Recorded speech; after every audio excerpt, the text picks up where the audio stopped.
اور ان قسم اٹھانے کا مقصد کیا ہے؟ اس کی اہمیت جتلانا ہے۔ کسی بھی چیز کی اہمیت بتانے کے لیے اللہ تعالیٰ نے اس کی قسم اٹھائی ہے۔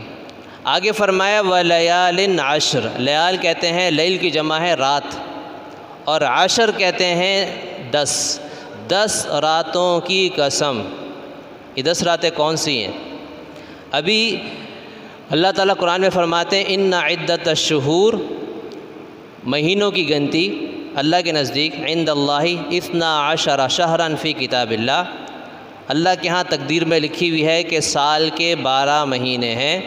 یوم خلق السماوات والارض، یہ 12 مہینے کوئی اسلام نے نہیں شروع کیے، بلکہ اللہ فرماتے ہیں جب سے ہم نے زمین آسمان کی تخلیق کی ہے اس وقت سے سال کے 12 مہینے۔ منہا اربعۃ حرم، ان 12 مہینوں میں 4 عظمت اور حرمت والے مہینے ہیں۔ ان 12 مہینوں میں سے 4 جو عظمت حرمت والے مہینے ہیں، ان میں سے ایک اسلامی سال کا آخری مہینہ ہے جس کا نام کیا ہے؟ بتائیں تو۔ ذی الحجہ۔ ذی الحجہ اسلامی سال کا آخری مہینہ ہے۔ پہلا مہینہ کون سا ہے؟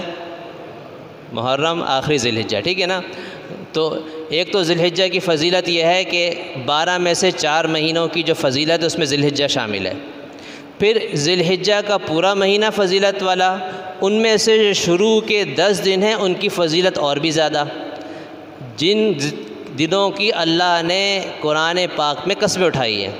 10 راتیں، 10 راتوں سے مراد ذی الحجہ کی ابتدائی 10 راتیں ہیں، ان کی فضیلت ہے۔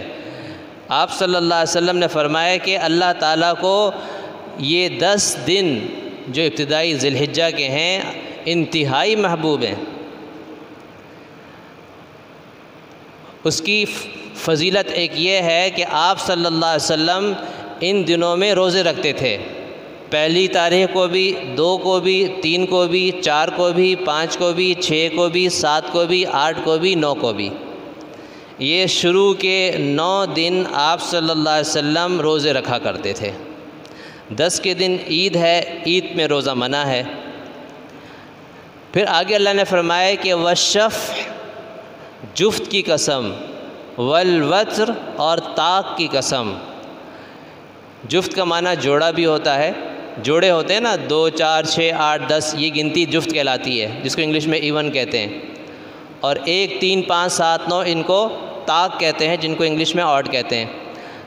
تو ان کی قسم اٹھائی ہے۔ اس کی تفسیر میں لکھا ہے کہ جفت سے مراد 10 تاریخ ہے ذی الحجہ کی، 10 جو ہے نا وہ جفت ہے نا عدد، اور طاق سے مراد 9 تاریخ ہے ذی الحجہ کی، کہ 9 جفت عدد ہے، طاق عدد ہے۔ ان 2 دنوں کی فضیلت کیا ہے؟ ان 2 دنوں میں بڑی عبادت ہوتی ہے۔ 9 تاریخ کو کیا ہوتا ہے؟ کوئی بتائے گا؟ ہاں حج میں کیا ہوتا ہے؟ حج تو 5 دن تک ہوتا ہے نا۔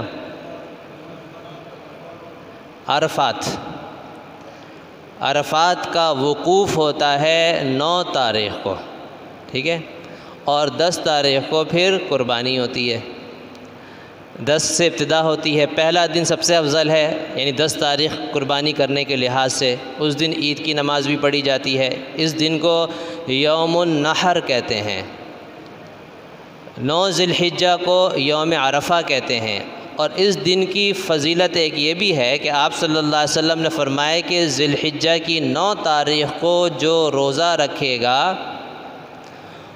مجھے امید ہے اللہ تعالیٰ کی ذات سے کہ اللہ تعالیٰ اس کے پچھلے 1 سال اور اگلے 1 سال کے گناہ معاف کر دیں گے۔ 2 سال کے گناہ معاف ہوتے ہیں صرف اس ایک دن کے روزے سے۔ عاشورہ کا روزہ رکھتا ہے، اس کے بارے میں فرمایا 1 سال کے گناہ معاف ہوتے ہیں۔ ذی الحجہ کی 9 تاریخ کو جو روزہ رکھے گا اس کے 2 سال کے گناہ معاف ہوتے ہیں۔ لیکن گناہوں سے مراد یہاں پر صغیرہ گناہ ہے، چھوٹے گناہ ہیں، کیونکہ جو کبیرہ گناہ ہے نا وہ بغیر توبہ کے معاف نہیں ہوتے، اس کے لیے توبہ شرط ہے۔ اور صغیرہ گناہ وہ مختلف عبادتوں سے، مختلف نیکیوں سے، مختلف اعمال سے اس کی برکت سے معاف ہو جاتے ہیں۔ تو ان میں سے ایک یہ روزہ بھی ہے۔ بعض علماء نے تو اس کو عاشوراء کے روزے سے افضل قرار دیا، لیکن اکثر علماء کا قول یہ ہے کہ سب سے افضل روزہ رمضان کے بعد وہ عاشوراء کا روزہ ہے 10 محرم کا، اس کے بعد پھر 9 ذی الحجہ کا ہے۔